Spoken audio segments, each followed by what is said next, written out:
Hi అండి. అందరికీ నమస్కారం. జూన్ 14 జ్యేష్ఠ అమావాస్య.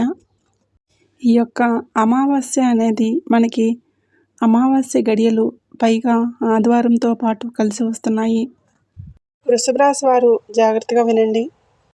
ఎక్కడున్నా సరే మర్చిపోకుండా కుక్కకు ఇది పెడితే చాలు తరతరాలు తిన్న తరగని ఆస్తి అనేది వస్తుంది. ఎన్నో పనుల్లో ఉంటారు. అలాగే చాలా బిజీ లైఫ్ స్టైల్ అనేది జరుగుతూ ఉంటుంది. కొంచెం మానసికంగా కూడా ఇబ్బందులు పడుతూ ఉంటారు.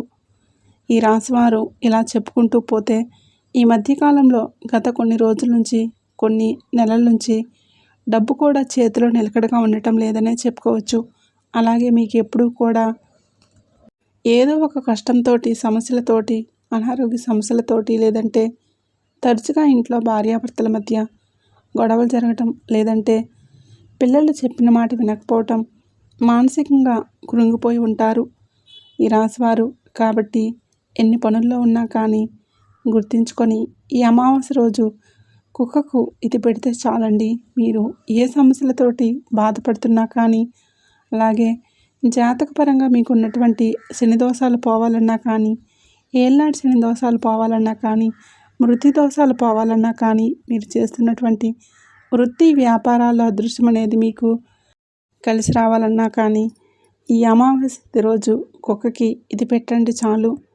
మీరే తర్వాత నిజంగా మా జీవితంలో ఈ విధంగా కుక్కకు తినిపించిన తర్వాత మాకున్నటువంటి కష్టాలు చాలా వరకు అంటే 100లో 96%, 97% వరకు తగ్గిపోయాయని చెప్పి మళ్ళీ వచ్చి మీరే నాకు కామెంట్ చేస్తారు. ఎందుకంటే కుక్కని కాలభైరవుడుగా పిలుస్తారు. అలాగే రాశివారు మీ చేతుల ద్వారా మీరు తెలుసో తెలియకో చేసినటువంటి పాపాలు అంటే అందరూ కూడా మనకి మంచి వాళ్ళం అని చెప్పి మనం చెప్పుకుంటే గొప్ప కాదండి. ఏవో అడపాదడప కొన్ని పొరపాట్లు అనేవి మనిషి జీవితంలో చేస్తూ ఉంటారు. అలాగే గత జన్మలో చేసినటువంటి పాపాలు లేదంటే పెద్దలు చేసినటువంటి పాపాలు ఇలా ఏదో ఒక రకంగా మనల్ని వెంటాడి వేధిస్తూ ఉంటాయి. ఇటువంటి సమస్యలకి మీరు ఈ అమావాస్య రోజు మీ చేతుల ద్వారా మీరు కుక్క కనుక ఇది తినిపించినట్లయితే మీకు ఉన్నటువంటి సమస్యలన్నీ కూడా పూర్తిగా వెళ్ళిపోతాయి.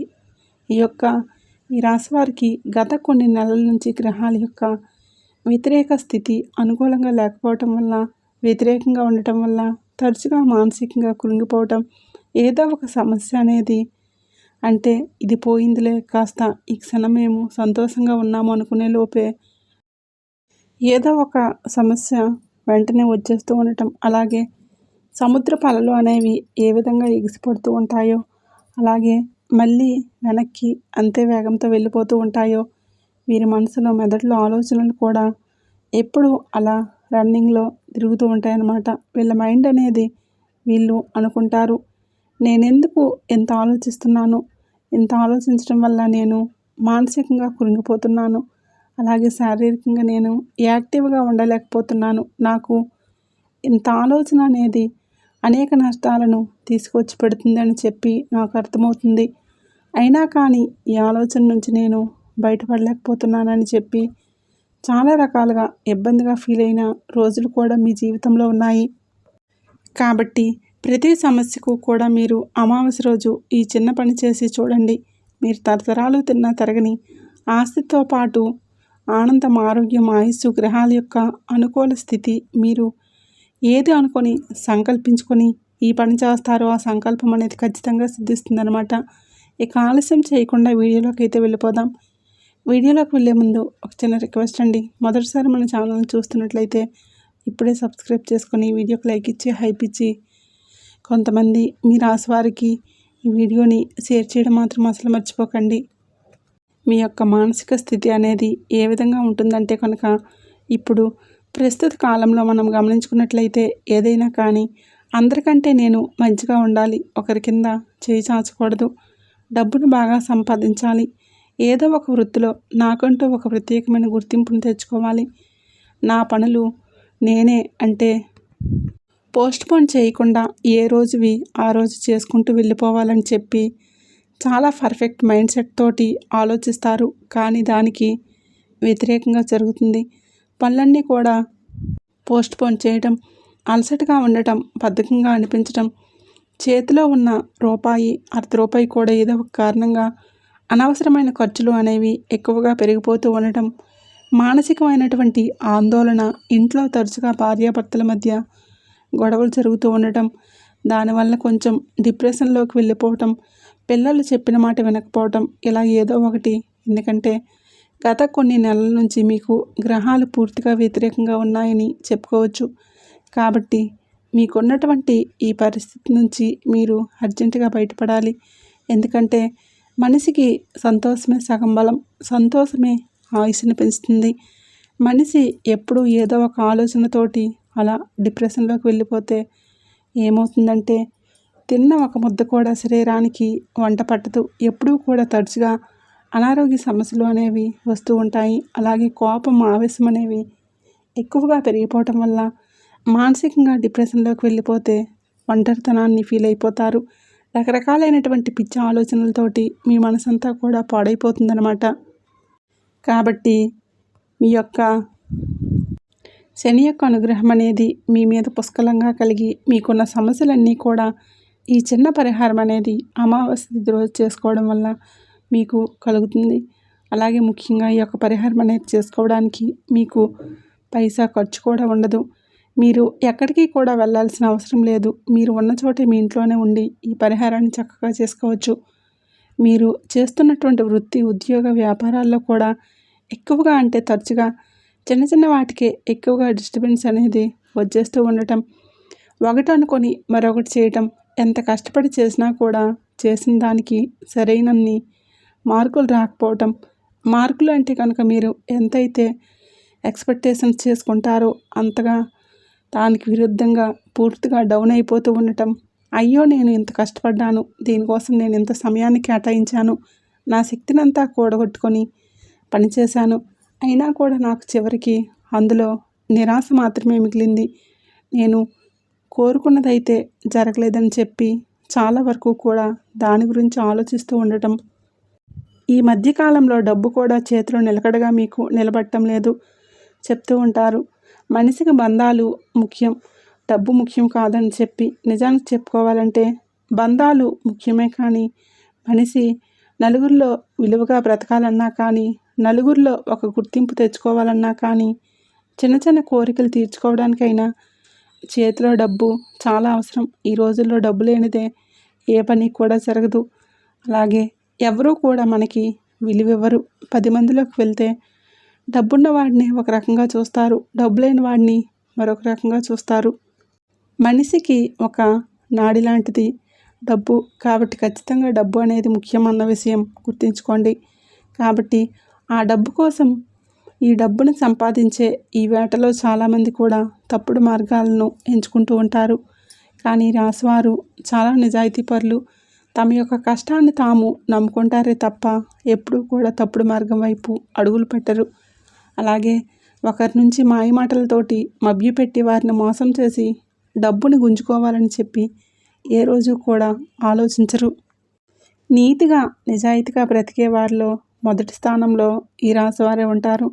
తమ కష్టాన్ని నమ్ముకొని అవసరమైతే తప్ప తమ మీద ఆధారపడిన వారికి ఉన్న అర్ధ రూపాయిలో ఒక పావలా ఇచ్చైనా సహాయపడతారు. కానీ ఎదుటివారి యొక్క సొమ్ము ఈ రాశివారు ఏ రోజు కూడా తిని ఎదగరన్నమాట.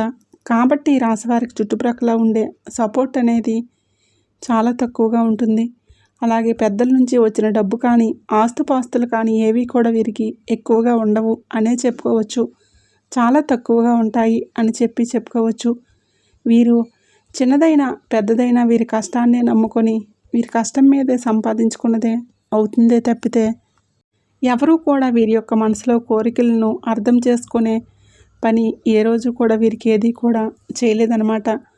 కాబట్టే కొంచెం డిస్టర్బెన్స్ అనేది ఉంటుంది. వీళ్ళ మనసు ఎప్పుడూ కూడా అందరి మీద ప్రేమను నేను చూపిస్తున్నాను కదా, నా మీద ప్రేమని అందరూ స్వార్థంగానే చూపిస్తున్నారు, నన్ను ఏదో ఒక రకంగా అవసరాలకు వాడుకోవడానికి మాత్రమే మంచిగా నా దగ్గర నటిస్తున్నారు, అంతే తప్పితే నా దగ్గర కూడా వాళ్ళు నిజాయితీ అయినటువంటి ప్రేమను చూపించడం లేదని చెప్పి కొంచెం ఎప్పుడు ఆ మైండ్ తోటి ఆలోచిస్తూ ఉంటారు.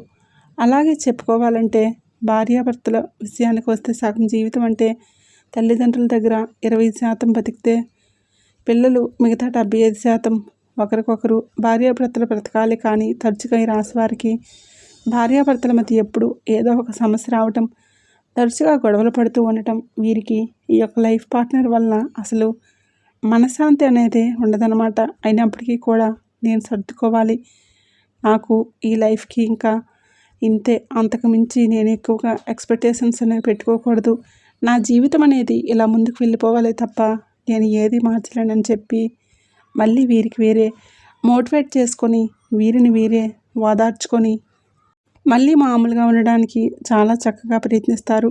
ఎందుకంటే వీరిని ఎక్కువగా మోటివేట్ చేసే వాళ్ళు కూడా న్యాయంగా ఎవరూ ఉండరనే చెప్పుకోవచ్చు. ఈ విధంగా చెప్పుకుంటూ పోతే వీరు అనేక రకాలైనటువంటి కష్టాలతో పెరిగిన జీవితమే వీరికి ఎక్కువగా ఉంటుంది. ఎక్కువగా బాధలు, కన్నీరు, కష్టాలు, నష్టాలు తప్పితే ఎప్పుడో ఒకసారి చుట్టం చూపుగా పలకరించే వెళ్ళే అదృష్టాలే తప్ప వీరి జీవితంలో ఎక్కువ ప్రశాంతత లేని జీవితమే ఉంటుందని చెప్పుకోవచ్చు. ఏది ఏమైనప్పటికీ కూడాను మేము ఇన్ని కష్టాలు పడుతున్నాము, మేము ఇన్ని బాధలు పడుతున్నాము, మేము ఇన్ని సమస్యలు అనుభవిస్తున్నామని చెప్పి నలుగురికి చెప్పుకోవడానికి ఏ రోజు కూడా ఇష్టపడరు. ఎందుకంటే ఎంత చెప్పుకున్నా కూడా ఏం ఉపయోగం వాళ్ళకి, మనకి వాళ్ళు ఏమన్నా వచ్చి 10 రూపాయలు ఇస్తారా, లేదంటే ఒక పూట అన్నం పెడతారా, లేదంటే మన మీద నిజమైన ప్రేమ శ్రద్ధ వారికి ఎందుకు అనవసరంగా చెప్పుకొని మనం అలసైపోవడమే అని చెప్పి ఈ తరహాలో ఆలోచిస్తూ ఉంటారనమాట. ఎన్ని కష్టాలు పడినా, సమస్యలు ఎదురైనా కూడా మానసికంగా బలంగా ఉండడానికి ప్రయత్నిస్తారు. మళ్ళీ అప్పటికప్పుడు ఒంటరితనాన్ని వెతుక్కుంటారు. ఒంటరితనంలో మళ్ళీ తరచుగా అంటే ఏదైతే జరిగిపోయినటువంటి సన్నివేశాలు ఉన్నాయో, ఏదైతే ప్రస్తుత పరిస్థితి బాధిస్తుందో వాటన్నింటినీ కూడా మనసులో ఆలోచించుకొని తరచుగా దిగులు పడిపోతూ కన్నీరు పడుతూ ఉంటారనమాట. కొంచెం మానసికంగా వీక్ అనే చెప్పుకోవచ్చు. చూసేవారికి మాత్రం వీళ్ళు చాలా స్ట్రాంగ్గా, అబ్బా ఏదైనా కూడా మొహానే మాట్లాడిస్తారు, వీళ్ళకి కల్లా కపటం లేదని అనుకోరు, చాలా ముదుర్లు, చాలా తెలివైన వారు అని ఈ విధంగా అనుకుంటారు. ఈ రాశివారు తెలివైన వారే, అలా అని చెప్పి ఎదుటివారిని ముంచే అంత తెలివైన వారైతే తెలివైతే వీరి దగ్గర ఉండదు. పసిపిల్లల మనస్తత్వం వీరిది. కల్లా కపటం లేకుండా ఉంటారనమాట. ఎన్ని బాధల్లో ఉన్నా కూడా కాస్తంత ఒక చిరుగాలి లాంటి కాస్త ఒక ప్రశాంతత అనేది కలుగుతుంది. అంటే నిజంగా భగవంతుడి యొక్క అనుగ్రహం ఉంది కాబట్టే. అయితే మీకు ఉన్నటువంటి ప్రతి సమస్య ఇక్కడ గుర్తుంచుకోండి. ప్రతి సమస్య కూడా తొలగిపోవాలన్నా కానీ, మనసు ప్రశాంతంగా ఉండాలన్నా కానీ, శని దోషాలు అనేవి తగ్గాలన్నా కానీ, ఎదుటివారు మీ మీద పడి నడవడం కూడా ఈ మధ్య మీకు ఎక్కువైపోయింది. ఆ యొక్క నరఘోష అనేది తొలగిపోవాలన్నా కానీ ఖచ్చితంగా ఈ యొక్క అమావాస్య రోజు కాలభైరవుడికి అంటే కుక్కకి ఈ చిన్న ఆహార పదార్థం అనేది తినిపించండి. ఈ యొక్క కాలభైరవుడి యొక్క అనుగ్రహం మీకు కలిగిందంటే మీరు పట్టిందల్లా బంగారం అవుతుంది. నిజంగా ఈ విధంగా పెట్టిన తర్వాత చూడండి మీ జీవితంలో ఎంతటి అదృష్టం అనేది కలిసి వస్తుందో. ఈ యొక్క పరిహారం చేయడానికి మీరు చక్కగా సూర్యోదయానికి ముందే నిద్ర లేవండి. నిద్ర లేచిన తర్వాత తలస్నానం చేయండి. తలస్నానం చేయాలంటే సాంపుతోటి, కుంకుడుకాయలతోటి తల రుద్దకండి. ముందు రోజే మీరు సాంపుతోటి తలస్నానం చేసేసి తర్వాత ఆదివారం రోజు ఒట్టి నీళ్ళు తల మీద పోసుకోండి. ఈరోజు ఎట్టి పరిస్థితుల్లో కూడా నలుపు రంగు వస్త్రాలను ధరించకండి. అలాగే ఈరోజు నాన్ వెజ్ ఇంటికి తెచ్చుకోవడం కానీ తినడం కానీ చేయకండి. కోడిగుడ్డు కూడా ఈరోజు ఎట్టి పరిస్థితుల్లో కూడా తినకూడదు అన్న విషయాన్ని గుర్తుంచుకోండి. అలాగే నలుపు రంగు వస్త్రాలను ధరించకండి. ఈరోజు మీరు గుర్తుంచుకొని ఈ అమావాస్య తిథి రోజు చేయవలసింది ఏంటంటే, ఇంట్లో పెంచుకునే కుక్క కాకుండా వీధి కుక్క ఉంటుంది కదండి, వీధి కుక్క, నలుపు రంగు కుక్క ఉంటే ఇంకా మంచిదన్నమాట. అలా నలుపు రంగు కాకుండా మిగతా రంగుల్లో ఉండే ఏ కుక్క అయినా కూడా పర్వాలేదు. నలుపు రంగు ఉంటే నలుపు రంగు కుక్కకు పెట్టండి. లేదంటే కనుక ఇంకా ఏ రంగులో ఉన్న కుక్కైనా కూడా పర్వాలేదు, పెట్టుకోవచ్చు. అలాగే ఈరోజు మీరు అన్నం తినేటప్పుడు మొదటి ముద్దని కాకికి పెట్టండి.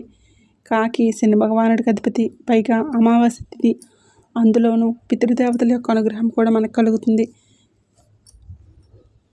శని భగవానుడి యొక్క ఆశీర్వాదం కూడా మీకు కలుగుతుందన్నమాట. కాబట్టి కాకి అన్నం పెట్టడం కూడా ఎట్టి పరిస్థితుల్లో కూడా మర్చిపోవద్దు. అలాగే మీరు ఈరోజు కుక్కకి ఏ విధంగా అన్నం పెట్టాలంటే కనుక దీనికోసం ఒక విస్తరాకు కానీ లేదంటే ఒక పాత ప్లేట్ కానీ తీసుకోండి. ఈ విధంగా పాత ప్లేట్ని తీసుకోండి. తెల్ల అన్నాన్ని తీసుకున్న తర్వాత అందులో కొంచెం ఒక స్పూన్ అంత నువ్వుల నూనె వేయండి. ఈ విధంగా వేసిన తర్వాత నల్ల నువ్వులు ఉంటాయి కదండి, నల్ల నువ్వులను పొడి చేసుకోండి. శుక్రవారం పూట సాయంత్రం పూట పొడి చేసుకుని పెట్టుకోండి. శనివారం పూట తెచ్చుకోవద్దు, గుర్తుంచుకోండి. నల్ల నువ్వులు కానీ నువ్వుల నూనె కానీ ఇంకా ఏ ఇతర నూనెలు కానీ శనివారం పూట తెచ్చుకోకూడదు. శుక్రవారం రోజు మాత్రమే ముందుగా రెడీగా నల్ల నువ్వులు పొడి చేసుకుని పెట్టుకొని ఈ యొక్క నల్ల నువ్వుల పొడిని ఈ తెల్ల అన్నంలో నెయ్యి నూనె వేసిన అన్నంలో కలిపేసేయండి. తర్వాత చక్కగా ఒక కప్పుడు గడ్డ పెరుగు అంటే ప్యాకెట్ పెరుగైనా పర్వాలేదు, లేదంటే మీరు ఇంట్లో పాలతో తోడు వేసుకున్న పెరుగైనా కూడా పర్వాలేదు. మీరు పెరుగుతోటి ఆ అన్నాన్ని చక్కగా కలపండి. ఈ విధంగా కొంచెం పెరుగు ఎక్కువ వేయండి, ఎందుకంటే కుక్కకి పెరుగు అన్నం అంటే చాలా ఇష్టం. కాబట్టి పెరుగును కొంచెం ఎక్కువగా వేసి కలపండి. ఈ విధంగా కలిపినటువంటి నల్ల నువ్వుల నూనె పెరుగు వేసిన అన్నాన్ని కుక్కకి తినిపించండి. ఈ విధంగా తినిపించేటప్పుడు మీ యొక్క కష్టాలు, బాధలు, సమస్యలన్నీ తీర్చమని చెప్పి మీ మనసులో ఆ కుక్కని కాలభైరవుడి యొక్క స్వరూపంగా భావించుకొని మీ కోరిక ఏదైతే ఉందో ఆ కోరికను సంకల్పించుకొని మీరు కుక్కకి చాలా ఇష్టంగా భక్తితోటి ఆహారాన్ని తినిపించండి. కుక్కకి ఇలా పెడితే చాలు. మీరు ఏవైతే ఏలినాటి శని దోషాలతో, అర్ధాష్టమ శని దోషాలతో, అకాల మృత్యు దోషాలు, అలాగే మీరు ఏవైతే గ్రహాల యొక్క వ్యతిరేకపు స్థితుల వల్ల మీరు అనుభవిస్తున్నటువంటి బాధలతోటి, ఏవైతే కష్టాలతోటి ఉన్నారో అవన్నీ పూర్తిగా తొలగిపోవడంతో పాటుగా మీరు చేసే వృత్తి, ఉద్యోగ, వ్యాపారాల్లో చక్కటి అదృష్టం అనేది కలిసి వస్తుంది. భార్యాభర్తల మధ్య గొడవలు తగ్గుతాయి. ఇంట్లో అనారోగ్య సమస్యలు, మీకున్నటువంటి అనారోగ్య సమస్యలు తగ్గిపోతాయి. ఇంట్లో ఒక పాజిటివ్ వాతావరణం అనేది నెలకొంటుంది. మొదట మీ మనసులో ఒక బరువు భారం అనేది దిగిపోయినట్లుగా అనిపించి మనసు ప్రశాంతంగా ఉంటుందన్నమాట. ఏ పని చేయాలన్నా కూడా హ్యాపీగా అనిపిస్తుంది. చాలా యాక్టివ్గా, ఆనందంగా పనిచేసుకుంటారు. అలాగే చేసే పనుల్లో కూడా లక్ష్మీ కటాక్షం అనేది మీకు కలుగుతుందన్నమాట. చక్కటి ఆరోగ్యంతో పాటుగా ఆనందం, మనశ్శాంతి, ఐశ్వర్యం అనేది మీకు మంచిగా కలిసి వస్తుందన్నమాట. ఈ అవకాశం అనేది వదులుకోకండి. మీకు ఆదివారంతో పాటు ఈ యొక్క అమావాస్య తిథి అనేది కలిసి రావడం చాలా అంటే చాలా అదృష్టం. పైగా వైశాఖ అమావాస్య కాబట్టి కుక్కకి ఈ విధంగా తినిపించండి. మీకు ఉన్నటువంటి దోషాలు పూర్తిగా తొలగిపోతాయి. అదృష్టం అనేది కలిసి వస్తుంది. అర్థమైంది కదండి. మరి మీకు ఈ వీడియో నచ్చిందని అనుకుంటున్నాను. నచ్చింది అనిపిస్తే ఈ వీడియోకి ఒక లైక్ ఇచ్చి ఖచ్చితంగా హైప్ ఇవ్వండి. ఈ వీడియో మరికొంతమంది మీ శ్రేయోభిలాషులకు, మిత్రులకు, మీ యొక్క సన్నిహితులకు ఈ వీడియోని షేర్ చేయండి. మొదటిసారి మన ఛానల్లోకి వచ్చినట్లయితే ఇప్పుడే సబ్స్క్రైబ్ చేసుకొని సపోర్ట్ చేయండి. ఆ సంతోషిమాత పరమేశ్వరుడి యొక్క ఆశీస్సులు, ఆ కాలభైరవుడి యొక్క ఆశీస్సులు మీ మీద, మీ కుటుంబం మీద ఎల్లకాలం ఉండాలని చెప్పి మనస్ఫూర్తిగా కోరుకుంటున్నాను.